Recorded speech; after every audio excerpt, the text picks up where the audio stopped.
Hello every one. എൻ്റെ മുഖത്തിൽ കാണുന്ന സന്തോഷം ഞാനൊരു അർജൻറ്റീന ഫാനായതുകൊണ്ടാണ്. ഇന്നലെ രാത്രി നടന്ന സെമി ഫൈനൽ മത്സരത്തിൽ അർജൻറ്റീന ജയിച്ച ആ അവിശ്വസനീയമായ കളിയുണ്ടല്ലോ, അതൊന്നും മനസ്സിൽ നിന്ന് പോകാൻ ഒരുപാട് സമയമെടുക്കുന്ന കാര്യങ്ങളാണ് അല്ലേ. കഴിഞ്ഞ വേൾഡ് കപ്പിൽ അർജൻറ്റീന കപ്പെടുത്തപ്പോൾ ലയണൽ മെസ്സി ആ കപ്പിനെ ചേർത്തൊരു ഉമ്മ കൊടുക്കുന്ന ഒരു രംഗമൊക്കെ മനസ്സിൽ മായാതെ നിൽക്കുന്നുണ്ട് ഇപ്പോഴും. അല്ലെങ്കിൽ അവർ ആ കപ്പ് എത്രത്തോളം ആഗ്രഹിച്ചിരുന്നു, അല്ലെങ്കിൽ അദ്ദേഹം എത്രത്തോളം ആ ഒരു കപ്പ് നേടണം അയാളുടെ കരിയർ ലൈഫിൽ എന്ന് ആഗ്രഹിച്ചിരുന്നു. അപ്പോൾ അങ്ങനെയുള്ള പല വികാരനിർഭരമായ രംഗങ്ങളും അർജൻറ്റീനയ്ക്ക് മാത്രം സ്വന്തമാണ്. സത്യത്തിൽ അർജൻറ്റീനയ്ക്ക് ഇത്രയധികം ആരാധകരുണ്ടാവാനുള്ള കാരണം തന്നെ ആ ടീം വൈകാരികമായി ഒരുപാട് അടുപ്പം സൃഷ്ടിക്കുന്നുണ്ട് നമ്മളുമായിട്ട് എന്നുള്ളതാണ്. മറ്റു പല ടീമുകളെ നോക്കിയാൽ അവർ ഫുട്ബോൾ കളിച്ച് പോകുന്നു എന്നല്ലാതെ കാണികളുമായിട്ട് വൈകാരികമായിട്ട് അവരെ കണക്റ്റ് ചെയ്യാൻ ആ ടീമുകൾക്ക് പറ്റുന്നില്ല. ഇവിടെ മെസ്സിയുടെ വിജയം, മെസ്സി എന്ന വളരെ എന്താ പറയുക ജെൻറ്റിൽമാൻ ആയിട്ടുള്ള ഒരു ഫുട്ബോളർ, അതേസമയം വളരെ ടാലൻറ്റഡും വളരെ എല്ലാവർക്കും ഇൻസ്പിറേഷനുമായിട്ടുള്ള ഒരു സൂപ്പർ സ്റ്റാർ, അദ്ദേഹം ഉണ്ടാക്കുന്ന ആ ഒരു ഗ്രൗണ്ടിൽ അദ്ദേഹം നേടിയെടുക്കുന്ന ഒരു ഓറയുണ്ട്, അല്ലെങ്കിൽ ഒരു പോസിറ്റിവിറ്റി ഉണ്ട്, അതല്ലെങ്കിൽ ഒരു മാന്ത്രികതയുണ്ട് അല്ലേ. ഇത് എന്തൊക്കെ വിശേഷിപ്പിച്ചാലും മതിയാവില്ല മെസ്സിയുടെ പ്രകടനത്തെ നമ്മൾ വിശകലനം ചെയ്യുമ്പോൾ. അപ്പോൾ ഞാൻ മനസ്സിലാക്കിയിടത്തോളം അർജൻറ്റീന വിജയിച്ച് മുന്നേറാനുള്ള ഒരൊറ്റ കാരണം, പ്രത്യേകിച്ചും ഈ വേൾഡ് കപ്പിൽ, കഴിഞ്ഞ വേൾഡ് കപ്പിൽ നമ്മളെല്ലാം മനസ്സുകൊണ്ട് ആഗ്രഹിച്ചിരുന്നു മെസ്സിക്ക് ഒരു കപ്പ് നേടണം. ഇക്കൊല്ലം നമ്മൾ പ്രതീക്ഷിച്ചത് മെസ്സിയുടെ ടീം എവിടെയെങ്കിലുമൊക്കെ നോക്കൗട്ടിൽ പോകും, കാരണം അവരെന്തായാലും കപ്പെടുത്തു കഴിഞ്ഞു. നമ്മൾ മനസ്സുകൊണ്ട് തയ്യാറായിരുന്നു, കുഴപ്പമില്ല.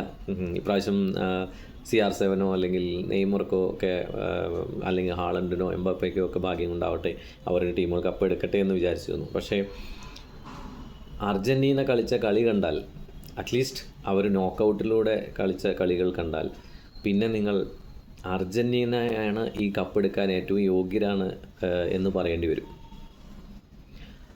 ഇന്നലത്തെ കളി കൂടി കണ്ടാൽ ഇനി എൻ്റെ മനസ്സുകൊണ്ട് ഞാൻ ഉറപ്പിച്ചു തരുന്നു, ഈ ടീമാണ് ഈ കപ്പ് എടുക്കാൻ അർഹിക്കുന്നത്. ഈ ടീമിനെയാണ് ഈ കപ്പ് കൊടുക്കേണ്ടത്, അല്ലെങ്കിൽ നേടിയെടുക്കേണ്ട അർഹത ഉള്ളത് ഈ ടീമിനാണ്. ഫ്രാൻസാണ് ഏറ്റവും മികച്ച ടീമെന്ന് എല്ലാവരും പറഞ്ഞിരുന്നു. സ്പെയിൻ മികച്ച ടീമാണെന്ന് എല്ലാവരും സമ്മതിക്കുകയും ചെയ്യുന്നു, പ്രത്യേകിച്ചും ഫ്രാൻസിനെ തോൽപ്പിച്ചപ്പോൾ. ഇംഗ്ലണ്ട് നല്ല ടീമാണ്, ജർമ്മനി നല്ല ടീമാണ്, പോർച്ചുഗൽ നല്ല ടീമാണ്. സത്യത്തിൽ ഇവരൊക്കെ നല്ല ടീമുകളാണ്, അർജൻറ്റീനയേക്കാൾ മികച്ച ടീമുകളാണ് ഇവരെന്നുള്ളത് ഇപ്പോഴും ഒരു സത്യം തന്നെയാണ് അല്ലേ. ടോട്ടൽ ഫുട്ബോൾ അല്ലെങ്കിൽ ആ ടീമിൻ്റെ ഓവറോൾ സ്ട്രെങ്ത് എടുത്ത് നോക്കുമ്പോൾ ഈ ടീമുകളെല്ലാം അർജൻറ്റീനയേക്കാൾ മികച്ച ടീമുകളാണ്. പക്ഷേ എന്തുകൊണ്ട് അവരെല്ലാം പരാജയപ്പെട്ടു, അല്ലെങ്കിൽ എന്തുകൊണ്ട് അർജൻറ്റീന മുന്നോട്ട് പോകുന്നു എന്ന് ചോദിച്ചാൽ അതിനൊരൊറ്റ ഉത്തരവേ ഉള്ളൂ. ലയണൽ മെസ്സിയെ പുറത്തു നിന്ന്, മൈതാനത്ത് നിന്ന് എത്ര ആരാധകർ ആരാധനയോടെ നോക്കിക്കാണുന്നു, അതേ ആരാധനയോടെ അർജൻറ്റീനയുടെ ബാക്കി ടീം പ്ലെയേഴ്സും അദ്ദേഹത്തെ നോക്കിക്കാണുന്നു എന്നുള്ളതാണ് ആ ടീമിൻ്റെ വിജയം. സത്യത്തിൽ ഇത് ആ ടീമിൻ്റെ ഏറ്റവും വലിയ സ്ട്രെങ്ത്തും ഏറ്റവും വലിയ വീക്ക്നെസ്സുമാണ്.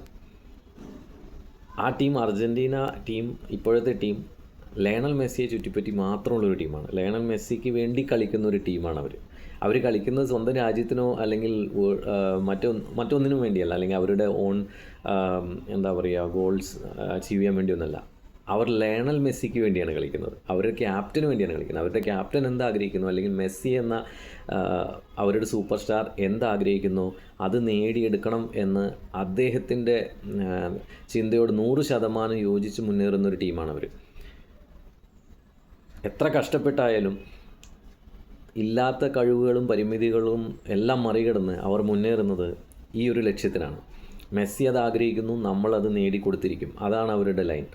ആ ടീം മുന്നേറുന്നതിൻ്റെ ഏറ്റവും വലിയ ഒരു മോട്ടിവേഷൻ എന്ന് പറയുന്നത് മെസ്സി ആ ഗ്രൗണ്ടിൽ അല്ലെങ്കിൽ കാണിക്കുന്ന ആ ഒരു ടീം സ്പിരിറ്റാണ്. അല്ലെങ്കിൽ മെസ്സി അവർക്ക് ഡ്രസ്സിങ് റൂമിലോ അല്ലെങ്കിൽ കളിക്കളത്തിൽ പുറത്തൊക്കെ അവരുമായിട്ട് ക്രിയേറ്റ് ചെയ്തിരിക്കുന്ന ആ ഒരു കണക്റ്റാണ്. അല്ലെങ്കിൽ അവർക്ക് ബാക്കി ടീമുകളിൽ നിങ്ങൾ ശ്രദ്ധിച്ചറിയാം, അവർ ടോട്ടൽ ഫുട്ബോൾ അതിനെയാണ് ഫോക്കസ് ചെയ്ത് കളിക്കുന്നത്.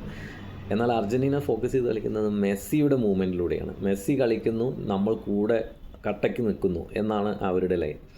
ഇത് തന്നെയാണ് അർജൻറ്റീന ഫൈനലിൽ എത്താനുള്ള കാരണം. ഇനി ഈ ഫൈനലിൽ സ്പെയിനിൻ്റെ കട്ട പ്രതിരോധത്തിനും ടോട്ടൽ ഫുട്ബോളിനും ഒക്കെ മികച്ച രീതിയിലൂടെ അവിശ്വസനീയമായ ഗോൾ നേടലുകളോടെ അവരെ പരാജയപ്പെടുത്തി അർജൻറ്റീന കപ്പ് എടുക്കുമെന്ന് തന്നെയാണ് എൻ്റെ പ്രതീക്ഷ. കാരണം ഈ ടീം ഇത് അർഹിക്കുന്നു.